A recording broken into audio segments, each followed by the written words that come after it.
तो बात कर लेते हैं यूपी की राजनीति में, जहां सपा पर बीएसपी प्रमुख मायावती ने बड़ा हमला किया है। ब्राह्मणों के साथ आने की अपील की है और कहा कि विरोधियों की नींद उड़ गई है, ब्राह्मण समाज से कई उम्मीदवार बनाए जाएंगे। मायावती ने कहा और ब्राह्मण समाज से अपील की कि आप बीएसपी के साथ जुड़े। बीएसपी सरकार बनने पर ब्राह्मणों को पूरा सम्मान मिलेगा। तो देखिए, मायावती के इस पोस्ट ने यूपी की राजनीति में कहीं ना कहीं एक आप कह सकते हैं कि गर्माहट पैदा कर दी है। ब्राह्मण समाज को लेकर जिस तरह से लगातार राजनीति हो रही है, तो अब मायावती ने ये कहा है कि सरकार बनने पर बसपा की सरकार बनेगी, तभी ब्राह्मणों को पूरा सम्मान मिलेगा।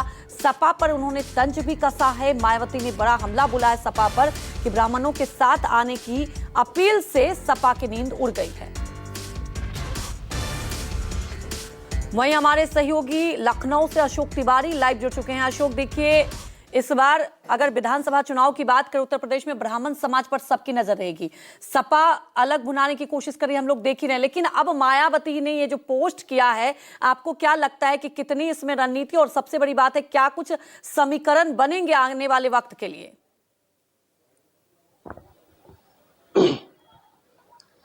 देखिए, सबसे महत्वपूर्ण बात तो यह है कि उत्तर प्रदेश में इन दिनों ब्राह्मणों को लेकर बहुत ज्यादा राजनीति देखने को मिल रही है, सियासत देखने को मिल रही है। अभी आपने देखा था कि कुछ दिन पहले जब योगी मंत्रिमंडल का विस्तार हुआ था, तो समाजवादी पार्टी में ब्राह्मणों के प्रमुख चेहरे के तौर पर जाने जाने वाले मनोज पांडे को उत्तर प्रदेश की योगी सरकार में कैबिनेट मंत्री बनाया गया। और खासतौर पर ब्राह्मण वर्ग में मैसेज देने की कोशिश की गई कि बीजेपी में ही ब्राह्मणों का वर्ग जो हित है वो पूरी तरह से सुरक्षित है।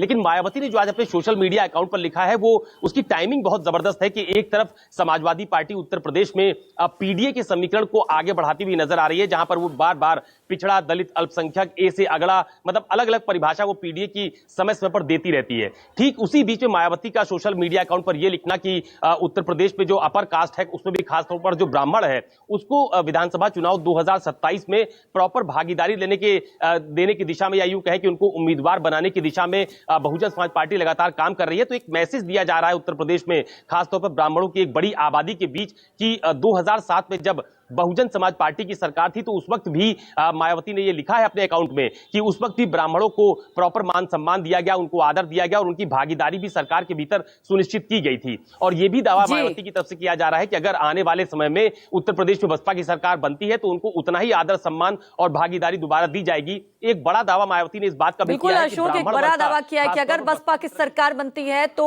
वो सम्मान ब्राह्मणों को मिलेगा। हमारे साथ जुड़ने के लिए आपका बहुत बहुत शुक्रिया।